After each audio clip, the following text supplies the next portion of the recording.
Hello to our freaky family. I'm Michelle. And I'm Kandi. And this is Sips of Crime.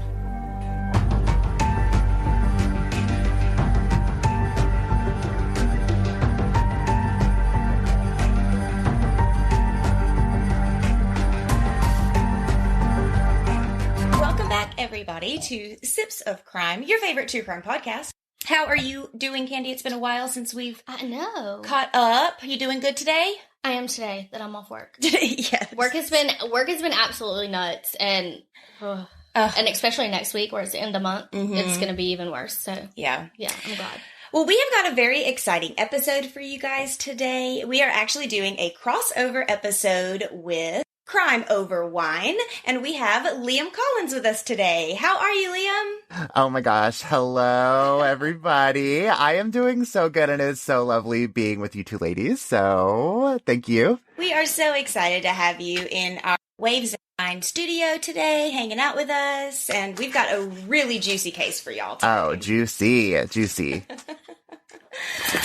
Liam, so why don't you just give us a little bit of a breakdown, just a quick kind of overview of you and your podcast. Introduce yourself to our freaky family. Oh my goodness, I would love to introduce myself to your freaky family. So yes, I am the host of Crime Over Wine. It's a weekly crime and wine podcast where we review a different bottle of wine every week, talk about a new head-scratching case every single week. We go into every single nook and cranny of that case, going through it with a fine-tooth comb every single week. And I also have different guests on every single week too. So that way you guys get different voices every week, different people, have, different kind of conversations and all that. We drop new episodes every single Wednesday, every single Wine Wednesday. And you have to, right? The reason I did it this way, and I know that you guys have the same way, I know that everyone's sitting at home, right now, drinking their glass of wine, listening to their true crime podcast, and so let's just combine the two. Why not, right? So hopefully you guys get, some new recommendations on some new bottles of wine, and I think what makes the podcast a little bit unique is we don't only just do, murder cases and missing people and that kind of thing. We also do just bizarre crime cases too, right? Like I'm coming out with an episode, in a couple of weeks, about two ladies who were arrested for feeding cats, and so that kind of stuff. Nobody died and nobody went missing, but just a case you need to hear every single second of to believe, right? And so hopefully you find a new home over here. Well, I am sure they are as excited to listen to your podcast as they are. They always love our wine recommendations and stuff like that. And so I'm interested about the cat ladies. I'm super interested about this right now. Definitely going to have to tune into that one. We are just so excited to have you with us today. Our wine was actually provided to us by Liam. Do you want to go into what we're drinking today? Or? Oh my goodness, I would love to if I can. This is my favorite part of the podcast. So we are drinking Oyster Bay's Chardonnay this week. It's from New Zealand. Captures the special character of New Zealand's cool climate viticulture. It's an elegant, assertive wine with glorious fruit flavors. Ooh, so I need to know also, like, what kind, like, what's y'all's go-to wines? Like, where do you guys dive in? Yeah, so we actually have a little get to know us section on our website, shameless plug, sipsofcrime.com. But we actually are two very different wine palates. It's really funny. We both love wine so much, but we differ so much as well. So my current wine obsession is the Apothic Silk. It is a red. It's a nice, I love dark Apothic. Red. Yes, I love Apothic. And their silk is kind of a smooth blend, and it has some notes of chocolate. So you do get a little bit of sweet, but not overbearing. Very similar to dark chocolate. If that's, I would say that's probably a good way to describe it. But that is my go-to wine. It's an easy one. I can sip it or I can pair it with food. It's my absolute favorite. Mine on the website right now is the Chateau Michelle. Yes. It's really good. And it's the Riesling. Yes. I was going to say, I feel like I remember, because I reviewed that bottle a couple weeks ago, and I remember y'all commented on the post saying that, that was your favorite. And I was like, yes, it was so good. It was so good. It's just at our local grocery store, so it's easy access. Yes, but there are some that because I order like a case at a time and send it over to Michelle's house for the podcast. And, so, those are my favorite days, by the way, when the delivery guy shows up with our case of wine. And I have ventured more into like a red blend though. Mm-hmm. So now I do find myself when I go to get a bottle of wine, if it's not a peach, which is my go-to, it'll be a red blend. Yeah. Mm. Yes. Do you have a favorite of all time? I wouldn't say like favorite. I have like a go-to. I go for slow press Cabernet. Okay, it's just a very comfortable. Oh, I love me some red. I am a dry, bold red kind of guy for sure. My husband is as well. Yeah, and so I have the slow press is my go-to. Just if I need just like a night in with a bottle of wine, nothing, a very safe wine that I know I'm gonna like. Yes. That's what I always get. Okay. So that's definitely my go-to. I'll have to go and try that one out because you won't like that one, but that sounds right up my alley. Yes, yes. I don't know why. I mean, when we go wine tasting, and I mean, we'll try them all, and I'll look at her when we get to the reds, and I'm like, you take the first sip. She's like, you're not going to like it. And I'm like, here you go. So I get double the red tasting. We can expand your palate, Kandi. It's fine. You can come over to the red side. Yes, I have slowly been bringing her over to the dark side. So love that. Well, I actually found this bottle at our local Total Wine, which is where we get all of our deliveries from. And it was actually in the buttery Chardonnay section. So yeah, we're gonna see that's I've been like really forcing myself to break out of my comfort zone ever since starting Crime Over Wine, and so this is not something I would have gone for a year ago, and so but I'm forcing myself to try different kinds of wines, wines that I wouldn't normally go for, wines that I are totally just out of my comfort zone, because that makes you a better wine drinker, right? And that's what makes this fun. I mean, we do the exact same thing. Change my palate. I mean, if I don't sit here and try things that I normally wouldn't, how do I even know I'm going to like it? Right, exactly. Yeah, I'm not like a huge Chardonnay person in general, so.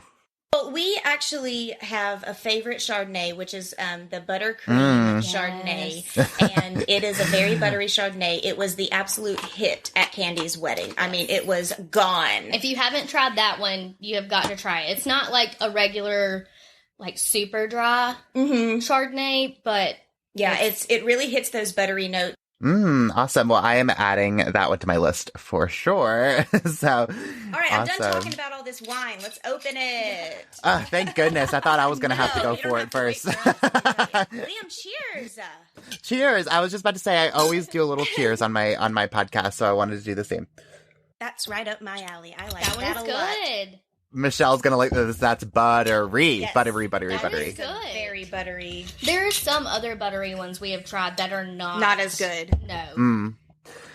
Like, so Oyster Bay, like, I feel like that is like seafood. Like, that would go great with a platter of oysters, for sure. For sure. Their Sauvignon Blanc is actually really good too from Oyster Bay. And it's, again, very easily accessible, local grocery store wine. So you can get it and go. But I have not had their Chardonnay yet, and I'm very pleased with this. Do you rate your wines? I don't. And you know what? I've been trying to come up with like a cute little like way to do it, like, 5 out of 5 grapes or something like that, but I haven't gotten theirs yet. So I know, but I just haven't thought of like a really good one yet that I'm like in love with. So no, I don't. What do you guys do? We actually just started. We're just basic. Oh, yeah. We do a 5-star point because 10 scales is too much for me. She is harsh. Let me tell you, you give this girl a 5-star option review, she will give something immaculate 3.2 just for performance. Just guys. Oh my goodness. She gets into the decimals and everything. So I'll let you tell me where you're at on our rating then. It doesn't beat the buttercream. No, it doesn't. Just because that one is for a buttery Chardonnay. But I give it a 4.5. A 4.5? Wow. Yeah. Okay, then she likes it, y'all. My goodness. That was I was not expecting that. My 0.2s and 0.5s. Yeah. My goodness. What do you think? I'm at a good 4.5 as well, just because the buttercream it does top it. So, yes. I would say for a Chardonnay, I would give it 4 stars. 4 stars? I would give it 4 stars, yeah. Very good. I really like it. It's very refreshing, and it's it's summertime now, y'all. Like, yes, it's good for like a summer day on the porch. Yes, you could put this in like a nice sangria if you wanted to, like a white grape sangria. Oh my goodness, that would be so good in a sangria. Yeah, you're right. And use them as ice cubes. Freeze your grapes, use them as ice cubes. Pro tip. And this would also be really good in like a spritzer. Liam, we've got a pretty crazy story that we need to get into. Oh, yeah. Oh. Kind of a quick breakdown here.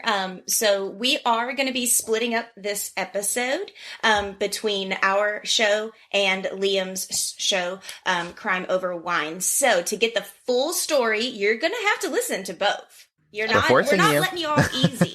Yeah, I'm sorry. So be prepared for a nice, well thought out cliffhanger, and then prepare yourself for Liam's episode because he's going to take over once we're done. So, and you're going to want to know the end. Yeah, you're not going to want to miss this one, y'all. So ready. We're going to be telling you a very well known story today, a murder that rocked the entire world, for all the wrong reasons. Liam, today we're going to be talking about the murder of Meredith Kercher and the media frenzy that had the world asking, did she do it? So grab a glass. Grab a friend. Or two. And let's dive in. Meredith Kercher was actually born Meredith Susanna Kara Kercher. She's got 4 names, which is really cool. Kandi, we would have been this girl's best friend. Okay. Yeah, she is awesome. I'm so excited to tell you guys about her. So she was born December 28th in 1985 in Southwark, South London. Cool. She's a Capricorn. So that's pretty cool. Liam, are you into astrology or anything like that? Okay, barely. I feel like I make it up sometimes. I'm like, oh, he's a Gemini, probably not going to work out. You know what I mean? But so I am a Pisces. Okay. So judge me however you want to judge me on that. So and you're probably right. So. So I'm actually a Cancer. I'm a Leo, and Kandi's a Leo. Okay. So some of my best friends are Leos, really? And so nice. Yeah. So our girl Meredith, she is a Capricorn, and she would have been 38 years old in 2023. Okay. It's said that Capricorn women tend to set high expectations for themselves, but are very loyal and kind-hearted, but can be quiet and reserved while accomplishing their goals. So as you go through this story, you're going to find that is Meredith to a T. Okay. To a T. She was the youngest of 4 children. She had 2 older brothers, John Jr. and Lyle, and an older sister named Stephanie, all born to John and Arlene Kercher, who were actually divorced in 1997. So Meredith was the little sister, you guys. She's the baby of the family. The Kerchers were a middle-class family. John was actually a national newspaper journalist, and Arlene was actually born in Pakistan and raised in India. When the couple divorced, they actually got a home just a couple of blocks down the road from each other so that the kids wouldn't have to travel back and forth too far to see their parents, which I just find really sweet. And it sounds like it was pretty, it was an applicable split. Meredith was described by her family and friends just as her zodiac sign. Growing up, she loved poetry and was active in gymnastics and ballet. She had a great sense of humor, which her family describes as, quote, a sense of ridiculous, unquote. Which I just love that. I love that description. I mean, you could take that either way. A sense of ridiculous. Yeah. Well, it sounds like though that she kind of accepted that for herself though too, which is kind of which is kind of cool. Well, especially for somebody such a young age, to just take that personality trait and just run with it. She's not trying to fit in. She's not trying to. she's just doing her thing and being who she is. Yeah, marches to the beat of her own drum. I feel like I relate to that very much so. Yes, I love that so much about her. Her father says that she was, quote, a beautiful, intelligent, and caring girl who everyone loved, unquote. A word that I would use to describe what I've learned about Meredith so far. This girl had big dreams. So the word that I would use is determined. She had big dreams, and in Capricorn fashion, she was not going to let anything stop her. She attended a lavish private school in Croydon, London, called the Old Palace School, which that's a pretty cool name for a school. The Old Palace. I would want to go to school there. Very English. Right? Exactly. Like, and I pinky hope up. it's in a palace. Oh, it has to be. It has to be. If it's not, then Shame on them. Shame on them. I have a lot of questions, comments, and concerns. Yeah, they missed an opportunity there for sure. Mm-hmm. At that school, she fell in love with the language and the culture of Italy. Ooh. Land of wine. Exactly, right? She actually did a foreign exchange trip when she was only 15 years old, which was extremely brave of her. I know that at 15, I wouldn't have left my entire friends and family and my social life to go better my education. No. Absolutely not. I mean, come Not on. at all. I would have stayed right where I'm at. Yeah. I was so tied up in my social life at that time. Liam, what were you up to at 15? What were you doing? Oh my goodness. I was like such an awkward kid. There's no way I would have been able to survive in Italy. Like, there's no shot. Right. I wouldn't either. Like, No, an all by exchange myself? student, Yeah. a brand new family. I was not that brave at 15. No. So, Yeah. this girl was studying culture and art and languages. She was absolutely going places and way more mature than us. She once again sets the bar pretty high when when it's time for college. Meredith enrolled in the University of Leeds, where she began her degree in European politics. Wow. Let me just say that one for everyone in the back. European politics. This girl is a badass. All while working, you guys wait for this, as a barmaid, a tour guide, and in a promotional spot. Oh, my Lord. Mm-hmm. Yep. All to support herself. She aspired to work at the European Union or as a journalist like her dad someday. Oh, nice. Yeah, pretty cool. She even made a cameo appearance in a music video back in 2004. Yeah. Wait, that is so cool. yeah. Let me tell you guys. So I'm like obsessed with the song now, by the way. It's actually really good. I'll post it on our social medias so you guys can see the music video. But she like plays the love interest in the video. And I've been, like I said, it's just a great song. I've been jamming to it. It's called Some Say by a European pop star named Christian Lantui. She's just awesome. Meredith was such an amazing person at such a young age.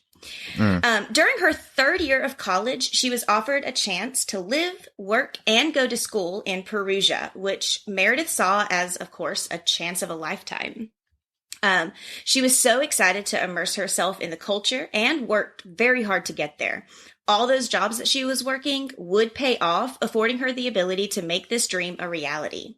She paid for it herself. Wow. Nice. Yeah, I mean, don't forget, her family was classified as a middle-class family, and I mean, something like this is, studying abroad is expensive. Oh, yeah.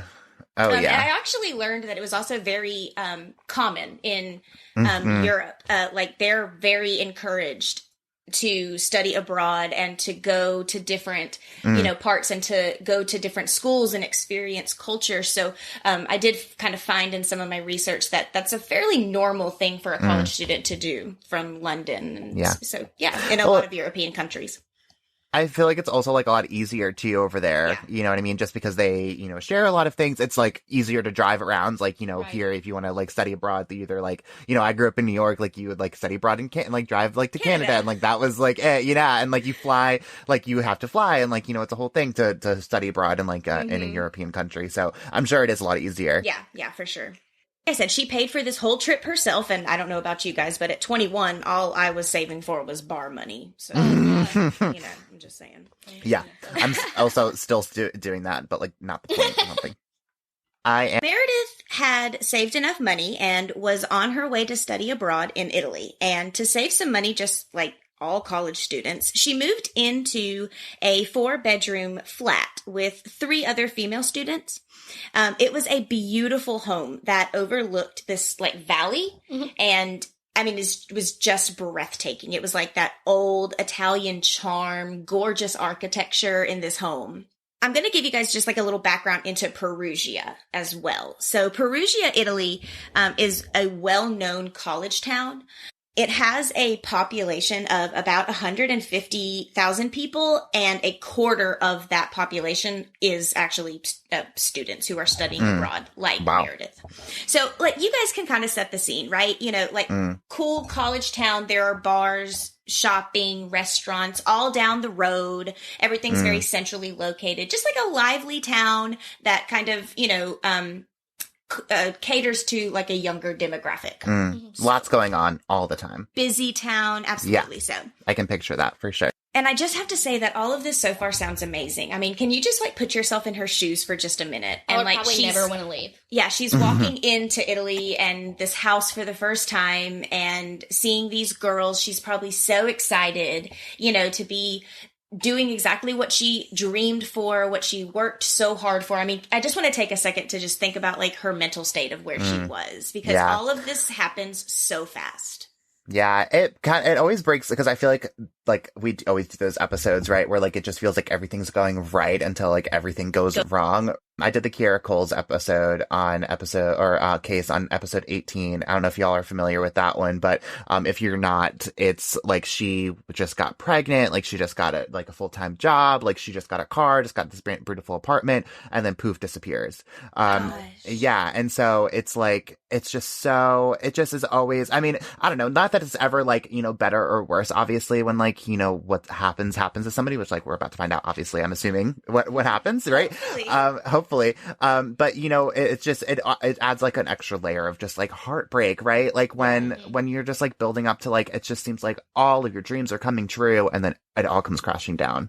So the girls who occupied the flat really had no prior connection to each other. So we got 4 girls who are literally just meeting each other for the first time. Okay. And you can imagine that's, you know, probably kind of awkward. You've never actually lived with roommates. No. So I can tell you, I mean, luckily all of my roommates were well-known close friends. So I think it would have been, and that was hard enough, I would like to point out, living with like close friends that I loved and trusted. I could just imagine like moving in with 3 total strangers. Complete strangers. Yeah. Anyway, they did, however, all have a lot in common, though, going into this. So they were all in school, and, you know, they were all kind of around the same age. So I think that they were all very comfortable with this setup. So the first girl that we have, her name was Philomena, and she was actually a native to Italy, and spoke Italian as her first language. She was in law school. Oh, cool. Yeah, and she was a little bit older than some of the other girls that were living in the house. She was actually the one that rented the house and was subletting the other rooms to the other girls. Oh, interesting. Yeah. So she was a little bit more, like I said, she was a little older than the rest of them and was actually an Italian native. She was studying law at the time, and during that time, she was actually working at a couple of law offices in the area as well. So she was just a little bit more established, like in Perugia. Laura was also from Italy. She was another one of the girls that was renting the house, and she was also a little bit older and was also studying law. So both of these women obviously spoke Italian as their native language, and because they were both from the area, they would like go to friends' houses and family houses. Like they weren't home a lot during, you know, this time. So, you know, renting the room to these other 2 girls really wasn't a whole big deal to, you know, them, because they weren't really there a lot anyway. The last girl was actually, her name was Amanda, who was an American from Seattle, Washington. And she was also studying abroad from the University of Washington. She was getting a degree in linguistics. Okay. And she was actually 20 years old at the time, and the youngest of the 4 women, and moved into the flat about 3 weeks after Meredith had gotten there. Because both Amanda and Meredith spoke English and weren't from Perugia, this gave them something in common, and they instantly clicked. They were both younger than their flatmates, and they went to bars together and enjoyed a bit more of a party scene than Philomena and Laura did. Give everybody a quick, you know, timeline update here. Okay, so it's 2007. Meredith is 21 years old and moves into the flat on September 1st. And Amanda is 20 and moves into the flat on September 20th. Okay. So I just wanted to take some notes there for you guys because those dates and timelines kind of become important in our story. The flat that they lived in was actually kind of a duplex. The girls rented the upper level of the flat, but there was another flat below it that was actually rented by 4 males at the time, 4 male students. So again, around the same age as they were. But it was all the same building, like, like a duplex in America, it's normally side by side. Theirs was just on top of each other. Wait, do you know, cause I didn't know about that. Did you, do you know, like, did they connect at all or did they have like their own, like, so they have like this like staircase like leading to the other? No, so they both had their own separate entrances. Okay, interesting. Okay. Yeah, the house was built with that in mind for 2 separate living situations. So you couldn't get to the other without going out of your door and into That's correct. That door. Yeah. Okay, So interesting. Like townhomes, like townhomes, they're like built like literally side by side, but you have your own entrances. And just like a duplex here in America, they're just side by side. Neither one of the houses were connected and had access. Right. So really good question. Yeah. Okay. Now, the 2 girls, Meredith and Amanda, both find love pretty quickly in their new city. Amanda, right? I mean, come on, it's like you're abroad. Yeah, give me a good Italian man, right? Exactly, and totally a little too much wine. Ooh, I'm making some bad decisions. Yes, I'm not ever coming home.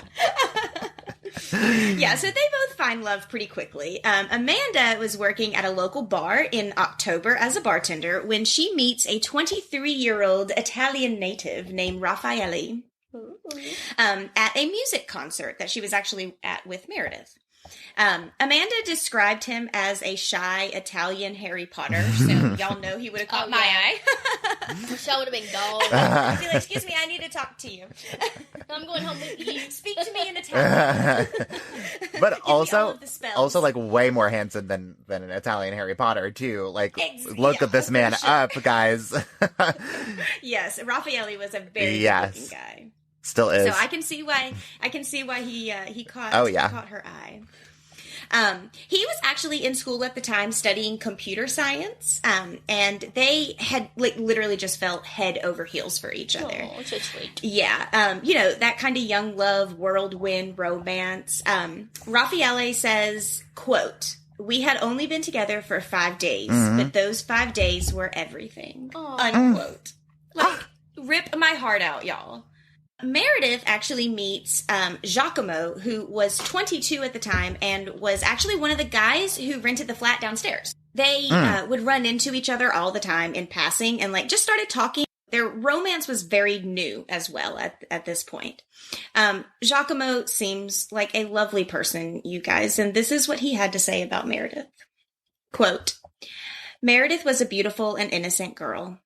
We had only just started our relationship. And maybe it was too early to talk about love, but we really had an affection for each other. She moved into the flat above mine at the end of the summer, and we would pop into each other's places just to say hello or have a cup of coffee. The things that neighbors do. She was very pretty, and I was also impressed with her Italian. She would share CDs with me and music, and it was my birthday at the end of September, but she couldn't make my party because she was flying back to England for the weekend. She gave me a bottle of rum as a present. Most of it was drunk at the party, but there is a drop left that I will now keep forever." Oh. Again, what? Rip my heart out. I mean, seriously. Absolutely adorable. He just seemed like... I'm just going to keep a drop. These guys have not even known each other that long, and these are what these boys are saying. These American boys need to... This is a sign. Whoever's listening to this, dump him. Seriously, yeah, if this guy's not talking to you like an Italian boy talks to... He's not going to save that last sip of alcohol because you gave it to him for his birthday. Cut him off. Bye. Goodbye. He's done. Bye-bye.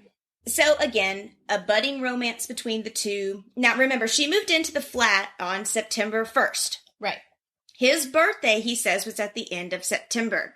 So they've, literally known each other for a month. Not even a month. Yeah, for a month, and this is what he had to say about her. Unfortunately, this is kind of when the two girls kind of start butting heads. Which I feel like is going to happen when you have 4 girls in a home, whether it's 2 girls, 4 girls, it's women in the same household. you probably all linked up your menstrual cycles by now. Oh, Lord, you know that happened. You're going to get into arguments. Yeah, and I mean, also, again, so you've got those 4 girls, but then you've also got 2 of the girls who have brand spanking new boyfriends. Yeah. Like, you know what that feels like, that NRE, that new relationship energy. Like, you get giddy. It's a chemical reaction. So this is kind of when they start, kind of butting heads. It is said that Amanda started spending all of her time at her boyfriend's house and wasn't keeping up with her part of the cleaning around the flat. They had obviously made friends with the guys downstairs, and they would, go down there and like smoke pot and drink with them. You're in college.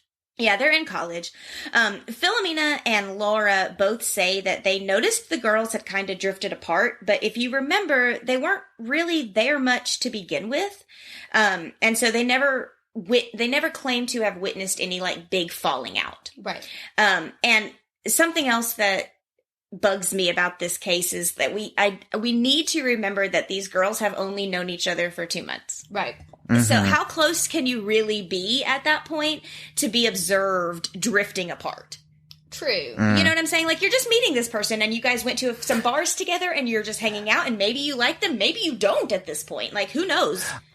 I also feel like, though, like, time moves so much slower in college, too. So, like, I feel like, maybe keep that in mind. It's like a month feels like a freaking year, back then. A lot of emotions. So, I don't know.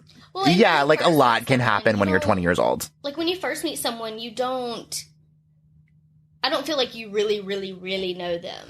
And then, like you said, if it is college that feels like it's longer than it really is, then this this person actually starts showing themselves.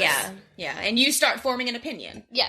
Yeah, I was going to say, and there's also, like, something about, like, that honeymoon phase, too. Yes. Of, like, you just start, and you're just like, oh, like, yeah, like, I don't mind if you keep dishes in the sink for a week. Like, like, that, and then, like, all of a sudden, like, 2 months later, you're like, can you stop fucking putting the dishes in the sink? Like, Put them in the right. dishwasher. Yeah, right, exactly. Yeah, no, and I've experienced that with all of my roommates, the ones that I love and trust, like my best friends. Like, it got to a point whenever I was living with my husband and I weren't married at the time, and we were living with 2 other roommates. So we had a big house that had, several bedrooms. Will and I shared a bedroom, and then our 2 roommates had their own separate bedrooms. And it got to the point, because our work schedules were different, we weren't always at the house at the same time.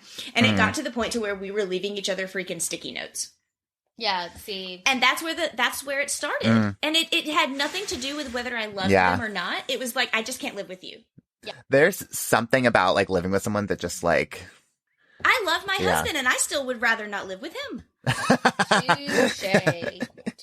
So, and again, like I said, we're going back to this. You guys know what it feels like to be in that NRE as well.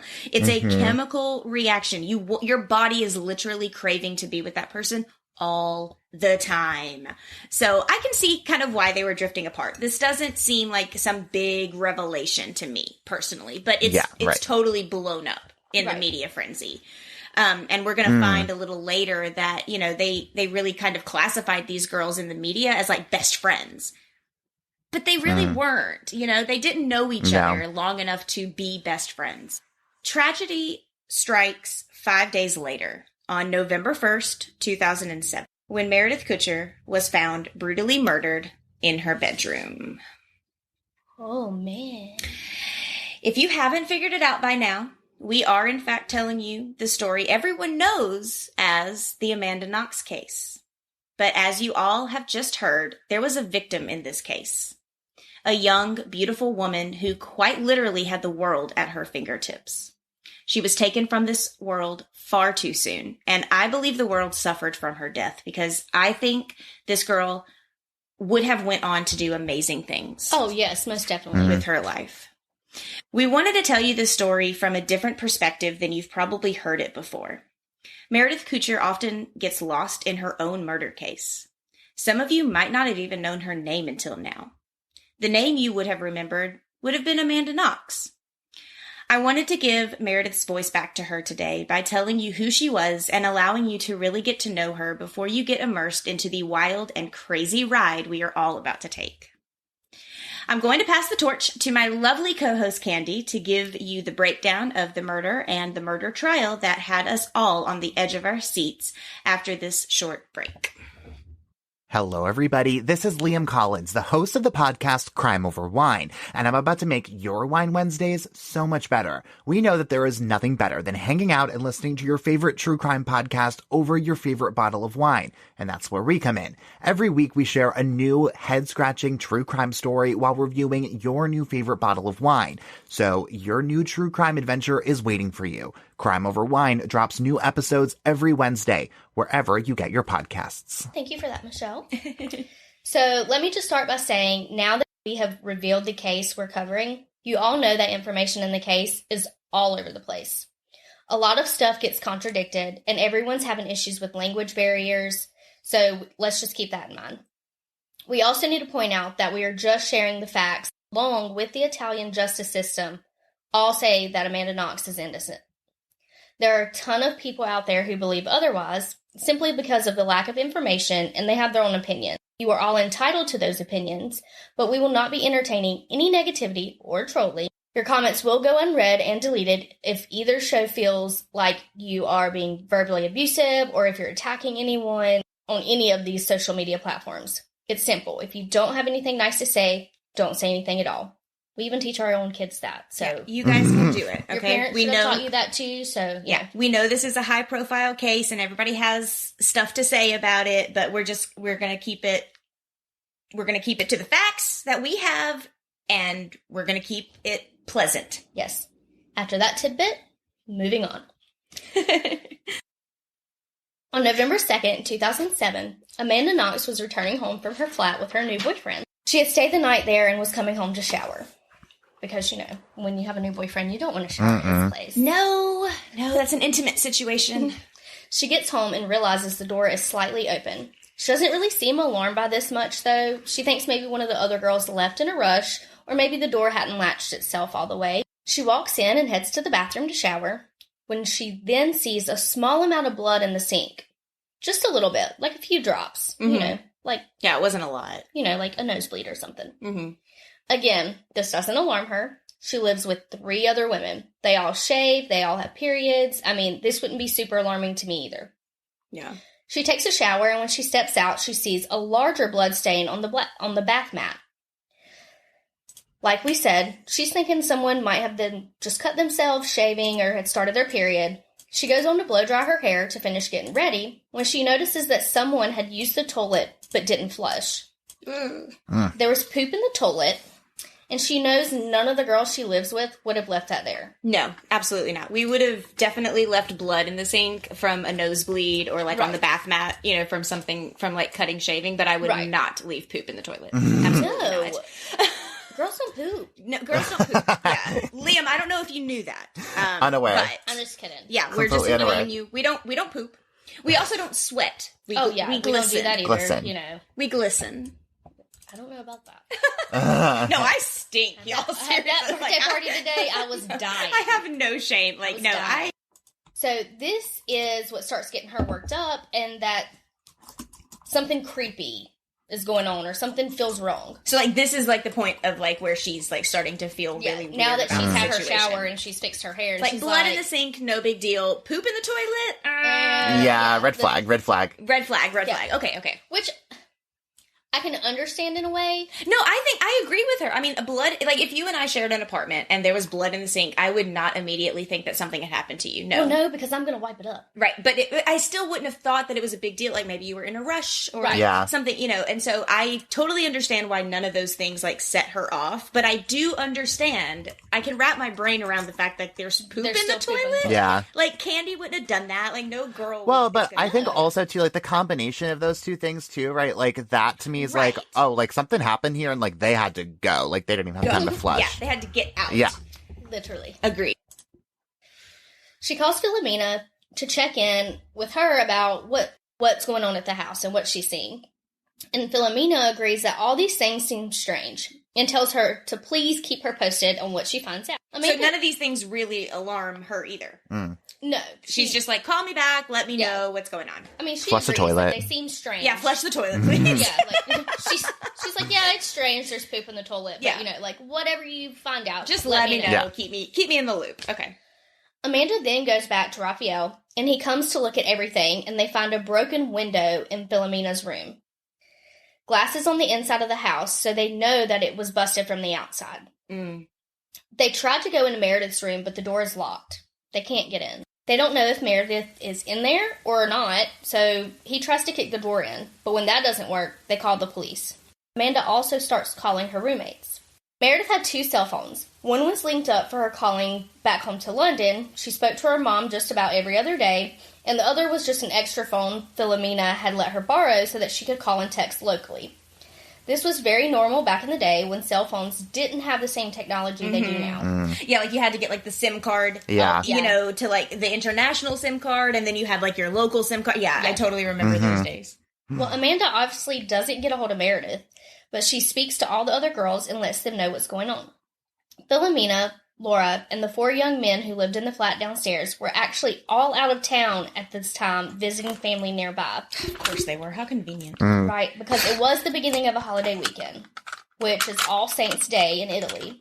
Oh, okay. So they were probably in for like a 3-day weekend then. Yeah. Okay. And it's probably just like, you know, our 3-day weekends that we go spend time with family and stuff. So that's I understandable. could understand that they're, you know, it just happens to be that they're gone. Yeah, that makes sense. Philomena wasn't too far away, though, so she rushes back to the house when she finds out that they had called the police. It was, after all, her window that had been broken in, so she was probably freaking out a bit. I mean, would be too. Right, I know I would be like, yeah. That would make me scared. Like, okay, it was my window that was busted in. There was poop in the toilet. Like, what if I would have been home? And this person, poop, I'm telling you, like, busted in my room. Could you imagine how different this case would have went if the man had just flushed the fucking toilet? So like, true. oh my gosh. Amanda probably would have just walked out. Yeah, and you're not right. even, like, worried about Meredith or nothing. Like, she probably wouldn't even thought anything of it. Amanda said that she didn't really feel like anything was missing. She said there were other expensive items that were out in the open that hadn't been taken, so everyone is really confused and kind of worried that someone had broken in. So that's like the only thing that they're really investigating at this point. Then. Yeah, right. It's like, Break hey, in. somebody might have broken in. They don't know where Meredith's at. They haven't talked to her. Her door's locked, which is weird, but like they can't get in. Okay, so they're really just investigating a break-in. I would be wondering if the person who pooped in my toilet was in there sleeping. Yeah. Meredith's room asleep. Yeah, Yeah, I wonder if that's a really good point though, because like, what if like because that has to be like a thought in their heads, right? If someone did break into the apartment, into the flat, use the toilet, like didn't flush, like my first thought would be like, oh, they must have just like gone, like they must be like wandering about the flat somewhere. And like from what I read too, it's like a pretty large flat for the most part. Yeah. Yeah, it's so long. The layout's, yeah, it's long. That's what's crazy about it. The layout is not typical for like what you would normally think of in the U.S. So like the bedrooms are literally like lining the walls. Common areas are all like kind of in the middle of the house, and the rooms kind of are on the outskirts. Like they're not all like clustered together, and it's not like a square type house like you would think. Like, So you have like a room, a room, and then you have like a bathroom, and then common areas like all in the middle of that area. So it's not like your typical layout. It's kind of a strange to us in America, kind of a strange layout. More like an open concept kind of. It is not. No, it's not open. Everything is sectioned off. Yeah. When the police arrive, they get everyone out of the house, which means, of course, that the police, Amanda, her boyfriend, and now Philomena and Philomena's boyfriend have all been walking around this house looking for stuff and touching stuff before they were asked to wait outside. Just roaming about this house. Oh, they don't know that they have a crime scene yet. Right? Yeah. Which, I mean, if you come home and you're, like, looking at your stuff, you're going to go see if stuff's missing. Yeah, like, you're going to go through drawers. But I don't feel like that should be, like, a big deal because they live there. Yeah. Well, it's not their fault. Their fingerprints would be all over it anyway. Their DNA's everywhere. Yeah. Everywhere, yeah. And they didn't know. Right. They didn't know at this point, at least. Right. They were also able to connect 2 phones that were found in nearby neighbors' gardens to Meredith. So they also have her phones. Okay, so they have her cell phones, and they were found in a garden, discarded. Yep, somewhere. Okay. Whoever found them had turned them into the police. The police then go back in and can't get the door unlocked to Meredith's room. The girls suggest breaking it down, and the police are like, "No, we really can't do that. We aren't the ones who are allowed to do that. Not really our job." Okay. How is that not your job? You can bust down the front door. Why can't you bust down? Well, the bedroom door. I'm about to play some devil's advocate here, like major hard. Only because, like, I feel like if they knew that there was, like, somebody on the other end of the room that needed help, like, I feel like they probably would do that, like, right off the bat. You know what I mean? Like, if they're just looking for, like, because, like, they do, like, I don't know about Italy, but, like, in America, you need a warrant for that kind of stuff. And so. Oh, yeah, true. That's a good point. Yeah. And also, I mean, see, the way that I see it is, like, if you don't know what's behind the door and something bad happened in the flat, we need to find out what's behind that door. Yeah. True. But safe. On the flip side, I get what you're saying too, and I don't know again the laws of Italy as far as like a warrant goes or anything like that. But I can see why they would. And I think that I think I read somewhere that like the people who responded to this 911 call, which was again just a break-in call. I mean, Raffaele, he just calls and is like, "Hey, there's a broken window. And shit looks weird." Right. That's all that police poop had in to the go toilet. off of it. There's poop in the toilet. Gosh, I'm telling you, like it's disgusting over here. Like, come over here and figure out what happened. And the people that responded was literally just like the local police. Yeah, they weren't like the big like investigate. You know what I'm saying? I am losing it over here over the poop still. Just so. It's like not Get funny. here now. It's like we got cannot like get past the poop in the toilet. We can't. never getting over that. Okay. Just can't. Never getting over the poop. We can't. Well, Philomena's So boyfriend maybe this was episode, the poop in the toilet. Okay. I am pulling myself There's poop together. in the toilet. They're not breaking down the door. Yes, refreshing. Good catch up, Michelle. Just to bring everybody back full circle. We're good. Pulling it back in. Philomena's boyfriend was like, well, I can kick the door in, and that's exactly what he does while everyone else is still outside. Good for him. And what they find behind that door will change everyone's lives. They find poor Meredith in a pool of blood, naked, and covered with her comforter from her bed. Her room is in complete disarray, and her body is badly bruised. She had several lacerations to her body, and her throat was cut very deeply. I believe she had 42 wounds altogether. Oh, gosh. Between the bruises and the stab wounds. Yeah. This was all extremely a bloody, bloody crime scene. There was blood splattered everywhere from the walls to the floor. Everyone starts screaming in Italian, and they call the homicide squad. Oh, my God. Could you imagine everybody? Nope, like, you're don't outside. want to. You're American. Like, Italian is not your first language. And you're standing in the driveway of your home, and then everybody just freaks out, and they're screaming in Italian, and you aren't really 100% sure what's going on. Like, Imagine could if you you wouldn't imagine have busted everybody down the door, though. Yeah, like Philomena's in the driveway. She speaks Italian, so she's probably, trying to like relay the information too. Like just, like I said, there's a language barrier issue. Oh yeah, here. major. Well, this is when the media gets grossly involved in this case. Cameras arrive on scene with a homicide squad, and they're all there for the purpose of documenting this crime scene. Mm-hmm. They film the broken door, they lay out the house, they film all the things Amanda had pointed out, like the blood in the sink, on the bath rug. They even filmed the room where Meredith's body is still laying on her floor. They film everyone who is standing in the driveway, which includes the video footage that went viral of Amanda kissing Raphael. The police on the scene instantly see this is what they called inappropriate behavior. And I believe this was the moment they put a target on Amanda's back. Yeah, I agree. Like, I think when that footage hit, and I think we talk about this a little bit, but if you guys haven't watched the Amanda Knox documentary on Netflix, you really should, because she speaks. I mean, she tells you the breakdown of everything that happened, what she went through that day. And it's just a really like crazy insight, because the reporter and he's the prosecutor. He's actually not even the detective, which just kills me. And we're going to go a little bit more into some of this information, I think, in Liam's episode.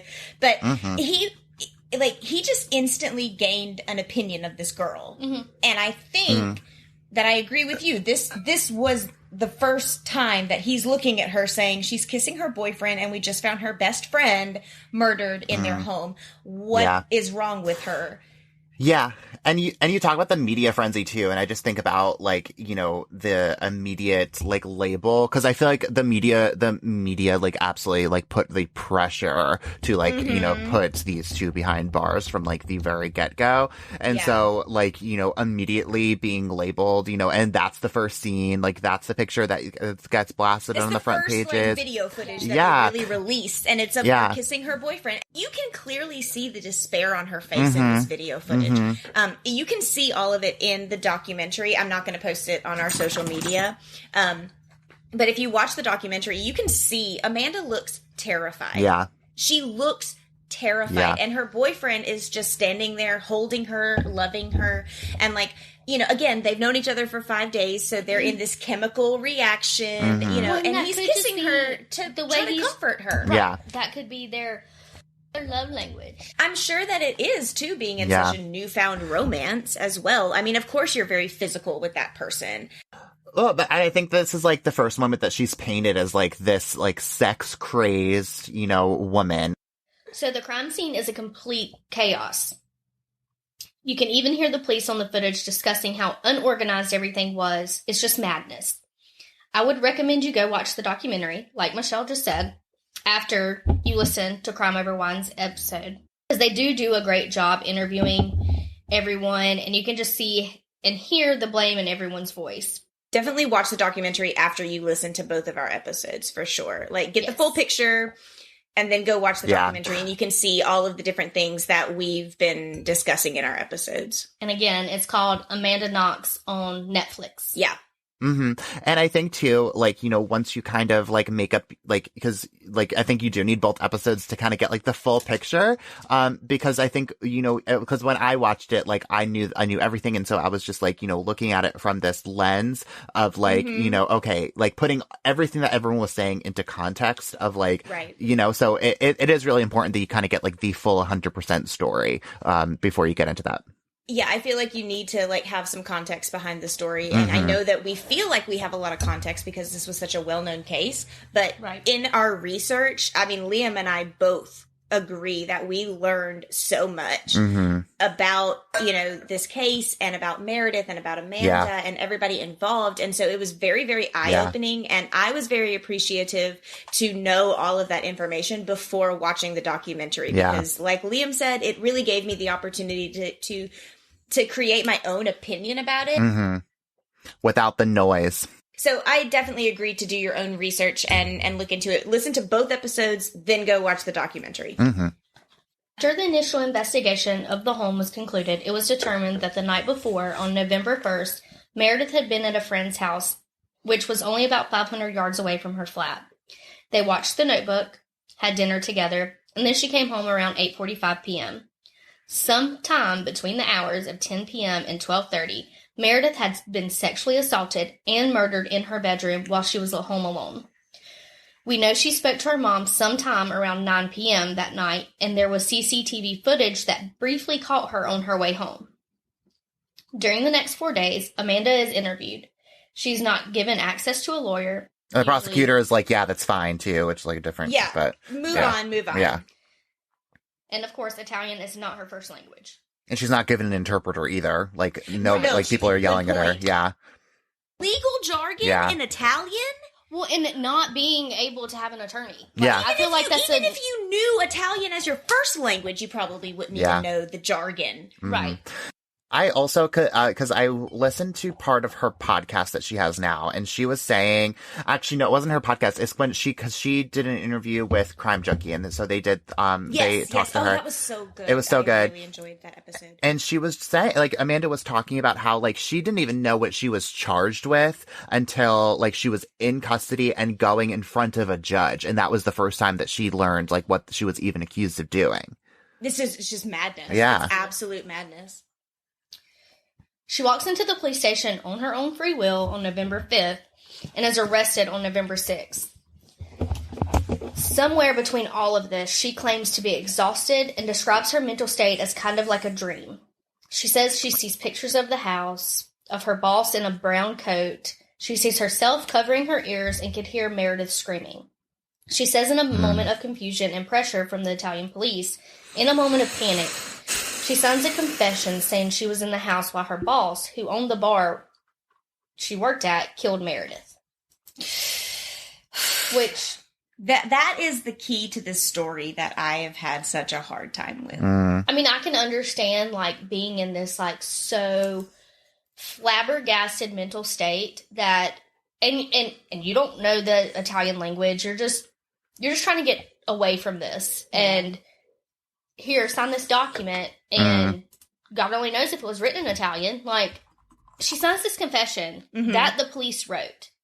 And we do talk about that, I think, a little bit more in depth. Right. But in this instance, if it's in Italian and they come up to her and they're saying, hey, this is what you're saying happened and this is your confession of everything. Or, and she's exhausted. Right. And she's been I'm not going to say she's been abused because she claims that her mental state is just shot. Exactly. Regardless of whether she claims that they like whacked her over the head a couple of times too, like to say like, remember. Again, I just don't know about all of that. So I'm not going to speak on it, but being exhausted, being badgered, not knowing the language issue, I can see where this can get a little crazy, but I still have a really hard time with this. I do. Well, I read that she was questioned for something like 53 hours over 5 days.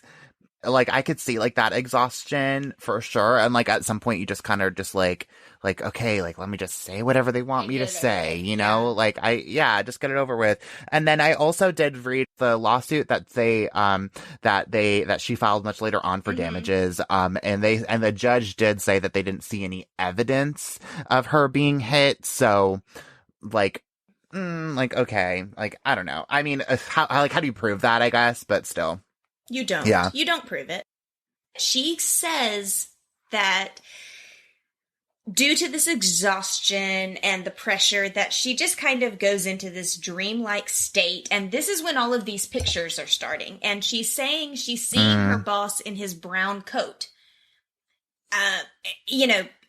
Because she had just told him that she would see him later, she didn't have to go into work that day, so maybe that was fresh on her mind. Right. She sees the house, like she's able to, like, and I just kind of have a little bit of an issue with this, like, kind of dreamlike state that she's saying. Yeah. But it just seems a little convenient right before signing a confession. Right. Yeah. And I also think, like, so like the talking about these dreams that she's having too, like she was talking, like I was reading about how she said that she, like one of those dreams was her like covering her ears and hearing, being able to hear Meredith scream. Yeah. And like, to me, like, so I guess I could see, right? Like if she's just saying, like you say, you're not home when this happens, but yet you hear her scream. You know what I mean? So it's like I could see where that's a major red flag to me. 100%. You know what I mean? So sure, and like she's claiming that she's in this dreamlike state, and the detective does talk about seeing her cover her ears because she doesn't want to hear her screaming. And it's like I can see where the investigation is like, oh no, you did this. Like I get that. Something to do with it. Yeah. Yeah. And I also think because at this is the point, this is the confession, right? I'm not sure if you said this. So this is the confession that she accuses the boss of murdering Meredith, right? Right. And so at this, that's I find to be fascinating. So I'm going to go on a little bit of a tangent here if I'm allowed to. So, because I was reading about how, so the boss, because she talked about this so publicly in all the newspapers and all the tabloids and in, legal documents and all this stuff. And so the boss ends up suing her, for defamation and libel, which is, by the way, in Europe, a crime. Like you can straight up serve jail time for this.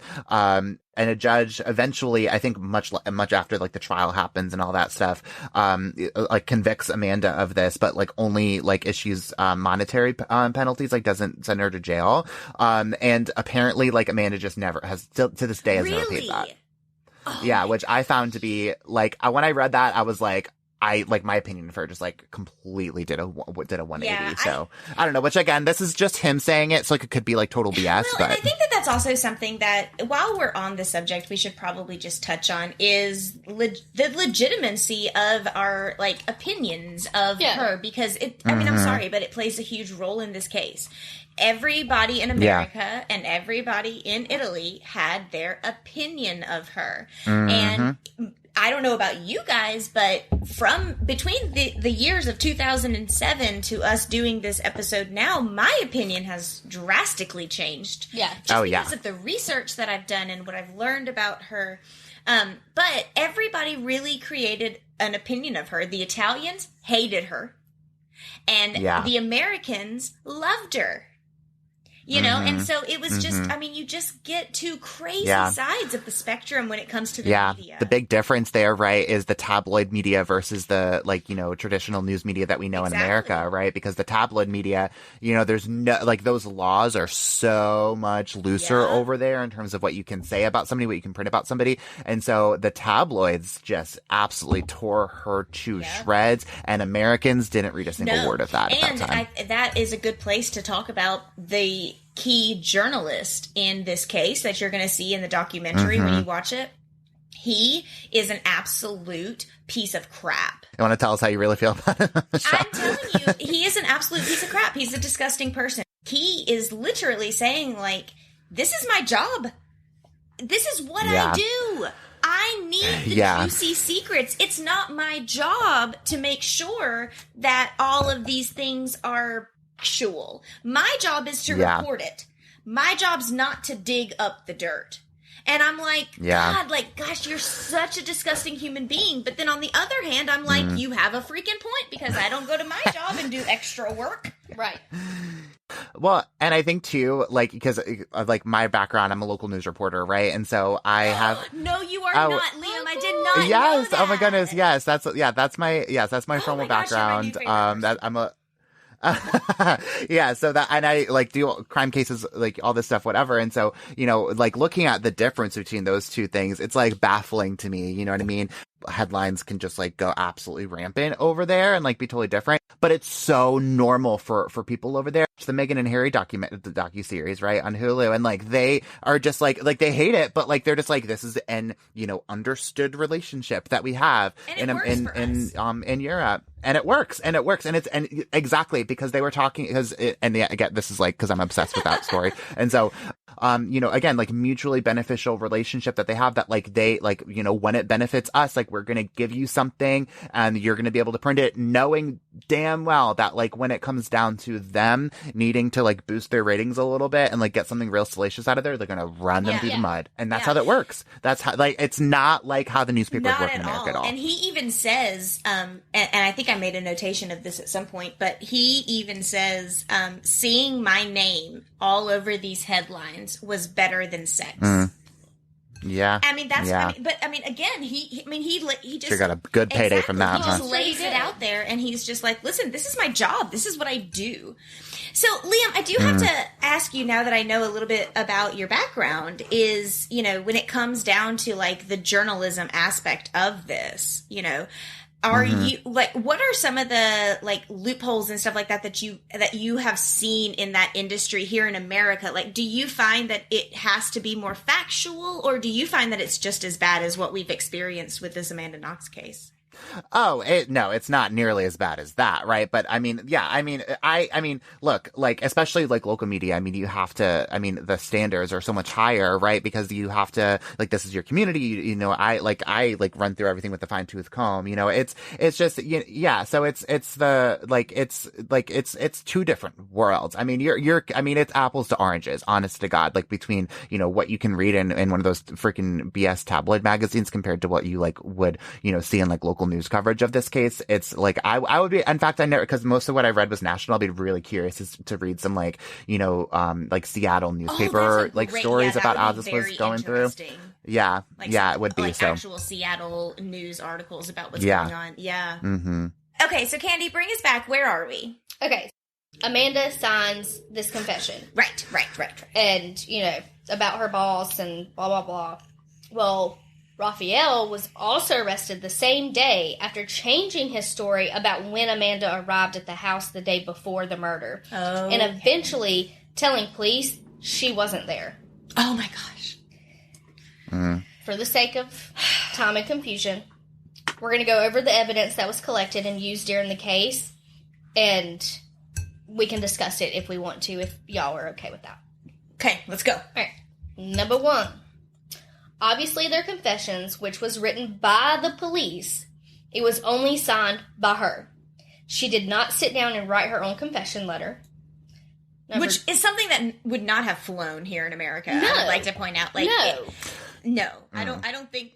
I have to strongly disagree with that. Not today, but I am coming up with an episode on Wednesday, the Josette Wright case, which is actually a case from my hometown. So I'm really excited to do that one, or to let everyone hear that one. But no, that was in this exact scenario of, the police were to the point where they were writing stuff down and saying and doing, word for word. And then later on went back and crossed stuff out and wrote it back into their thing to match the timeline better and match what they found out about the case later. Yeah. And so I especially, I mean, it doesn't happen from what I've seen anymore in my research of cases modern day, but the 80s, the 90s, so that was in smaller agencies, that was a pretty common thing. So I mean, it doesn't necessarily surprise me that they are doing this. I guess it does kind of surprise me that it's 2007 and they're still doing this, but man. Well, and this is also Italy. Yeah, again, it's you have that barrier of, different culture that. Yeah. Okay. Well, and again, another soapbox I'm getting on here. People say whatever they want about the American legal system, judicial system, police, all that stuff. But the laws here are so much stricter than in some European countries. I mean, and we're going to get into that in part 2, about the legal process and the judicial system in Italy and how fucked it is. But there are things that happen over there that simply would not pass muster here at all if it's actually looked at from a real strict legal perspective. So, I mean, maybe that was okay. Maybe that was standard practice to just oh no, yeah, they couldn't, they couldn't write it themselves. They were too upset, so I did it. So that's understandable. Okay. So that's evidence 1. It's obviously their confession. Got it. Number 2.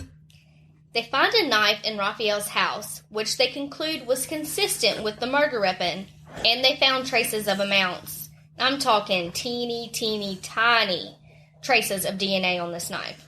On the handle is Amanda Knox's. On the blade was Meredith's. Raphael says he accidentally pricked Meredith's hand while the 3 were cooking. And he says this during his hardcore, interrogation. Right, but... I accidentally pricked her. Did you not wash it? What? Well, I think even if he did wash it, which is probably the reason that there are such small amounts of DNA. Maybe. It's come on, though. I pricked you? There are also serious questions about how that was stored and when they took it into evidence and stuff. But again, that's part 2. We're gonna get there. So. You gotta stay with us, y'all. Wait a couple of days for that. You gotta stay with us. Right. Number 3, they find a broken bra clasp 7 weeks after the murder that traces of Raphael's DNA is on. Yeah. They also end up using a lot of testimony from witnesses who claim she was acting strange. Her character was very judged and used against her often. She is also kind of self-proclaimed quirky person. She doesn't do a very good job of defending herself when she speaks, and she comes off as kind of ditzy. Mm-hmm. Which, if you watch the documentary, you'll understand that. Yeah, and I want to, point this out. She does a really, really bad job of just talking about herself and describing what she was going through. And again, I'm trying really hard on my end not to judge her in that sense, because I certainly have never been in this position. But she's just, like you said, she's kind of quirky and she comes off as a little ditzy. She, especially when you watch the documentary, you see, she says things like, either I'm a psychopath or I'm just like you. And it's like, Yeah. no, that's two different things. I think that there's a lot of gray area right there. She says it very matter-of-factly, and I understand after doing my research where she's coming from.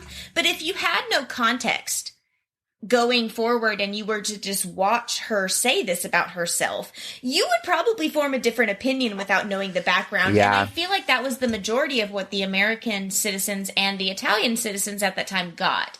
They didn't get a lot of the context, and they just got this kind of weird girl who was not doing a very good job of, like, telling the story. Right.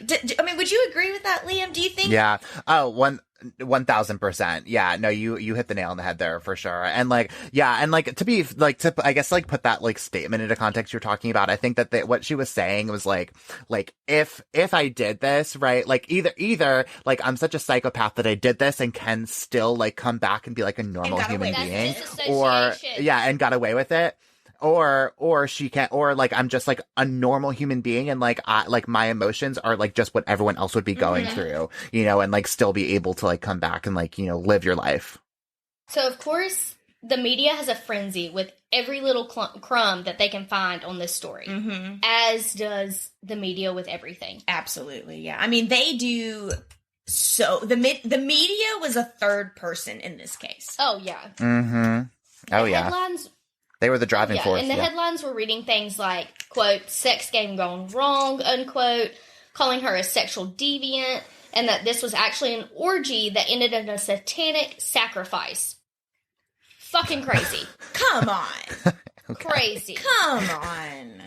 And then everyone had to poop afterwards. They even released her prison diary, which she was falsely told by the police that she had tested positive for HIV. So she starts listing off the people she had sex with. There are 7. 7. 7 of them. Sex deviant? I don't see the correlation. But, no, and she's in college at this point. She's 20 years old. Yeah, and like, I want to know, like, what would be the appropriate number, like, for them? Exactly. Like, if you're going to say 7 is wrong, what is the correct number? I don't know, I guess Virgin Mary. Which I'm sure everybody wanted her to be, which is probably the only way she wouldn't have. And no one would have believed that. No, yeah, of right. course not. Even if she was a virgin, they would have not believed that for 1 minute. And I mean, just the aspect of like somebody getting a hold of this poor girl's prison diary, right? And then giving it to the media. Like, what kind of a person are you? Oh, and you know, of course, when the media got a hold of it, they had a field day with this. Calling her a whore, calling her Foxy Noxy, just really awful things. Did you know that Foxy Noxy was given to her by her middle school soccer team because she was quick on the field? Quick like a fox. Get it? Foxy Noxy. The media, of course, had to prove this was more proof than that she was obsessed with sex, not that it had anything to do with soccer. Yeah, that's crazy. And I think that's like a huge thing because I remember, I like vividly remember when that headline came out in my brain. Like I can see like Foxy Noxy was just everywhere. And what kills me about that situation is that like this, like you said, I mean, this was a nickname given to her by her like soccer teammates in middle school. You're 12, 11.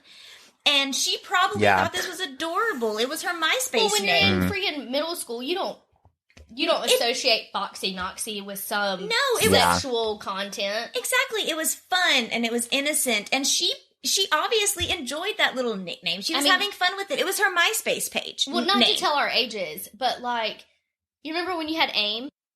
Like, I had AIM. Chat? Yes, yeah, AOL. And you made up these stupidest usernames.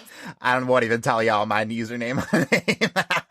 And your away message. Oh, yeah. It was like the lyrics of Fall Out Boy songs. Yeah. Oh, yeah. The media just ruined that for her. It was a childhood memory that she no longer can associate with happy things. I don't even think I knew that I thought the media like made that up. So that's really, I'm really glad you brought that up. But so I'm wondering now, like, do you think that they probably got it from the MySpace name, I guess, right? You know, they found a rabbit hole to find anything they found on her. So they found her and Raphael's MySpaces. It's 2007. So MySpace, all the rage at the time, and Facebook's, and they because that was like the the transitioning from MySpace to Facebook. Yeah. Yeah. So you were right in that transition. And the journalist who, I'm not going to go into like his name and who he was and all this stuff. You can find that information on the documentary. Yeah. Liam, he has enough you clout. might talk about him a little bit. I don't know. But my point is, this guy was like, yeah, we went to their social media pages, which was Facebook and MySpace, found Foxy Noxy. Well, and you know, on Facebook, you can list like your nickname. I did not have any nicknames that anyone needed to know about, so. They like went into all of their like pictures and stuff, and like they found a photo of Amanda holding like a machine gun and like laughing. Took that completely out of context. And then during Halloween, Raffaele had actually dressed up as a mummy, so he was like in toilet paper with a cleaver. Okay, it's Halloween. And they took that's the photo they chose to put out there of Raphael. Yeah. See. And the journalist literally says they made it too easy for us. On December 4th, 2009, 2 years after the murder, Amanda and Raphael were convicted of the murder of Meredith Kercher. However, things start to take a turn when we find out all this evidence that we just went through. Also, very heavily points to a new person in our story. Ooh. Someone you haven't even met. To find out who this mystery person is, you'll need to turn into Crime Over Wine on August 2nd with Liam. He will talk about the crazy plot twist in the story and the mystery man you might not have even heard of. Bum, bum, bum. Y'all, like, if this story isn't crazy enough, I mean, once we get into this part of it, it takes a turn for the worst. I am so excited. Oh, man. Leah. Yeah. Oh, so, you know, thanks so much for that, Kandi. Again, so August 2nd, this, if you're listening, the first day of Sips of Crime came out. It's this coming Wednesday. We're going to go through every single piece of evidence, and we're going to blow your minds. If you guys are hooked onto this case, I promise you guys need to listen to the rest of this, because it gets crazier, wilder. We find out, dun dun dun, who the poop belongs to. Tune in for that. Tune in to find out who the poop belongs to. We need to know. We have who to was the know. nasty person that did not flush the toilet down the toilet. Oh my gosh. Well, really appreciate you guys listening and supporting us, and we are really, really excited to see the support that you're going to give Liam with his podcast. Definitely go and check out Crime Over Wine. Again, August 2nd. That is going to be the part 2 to our crazy story, and I am so excited to dive into this, Liam. Oh, yes. I cannot wait to hear all of the research that you've done and everything that you've learned. And like I said, you think you know this case. Everybody thinks they know, but you don't. But you don't. You don't. So until we chime back in with you guys on August 2nd with Liam, I hope you guys have a great rest of your week, and we will talk to you guys soon. Bye! You can join our freaky family both on Instagram and Facebook and find all of the featured photos from this episode at Sips of Crime. Check out our website, www.sipsofcrime.com. There you can get to know a little about us and stay up to date with our monthly newsletter. We love connecting with our listeners and enjoy sharing your personal true crime, paranormal, or just downright funny stories. So submit those through the form provided on the website. You can also help us grow our freaky family by sharing the podcast with others. And of course, let's not forget rocking our merch. Thanks for listening. Stay alive.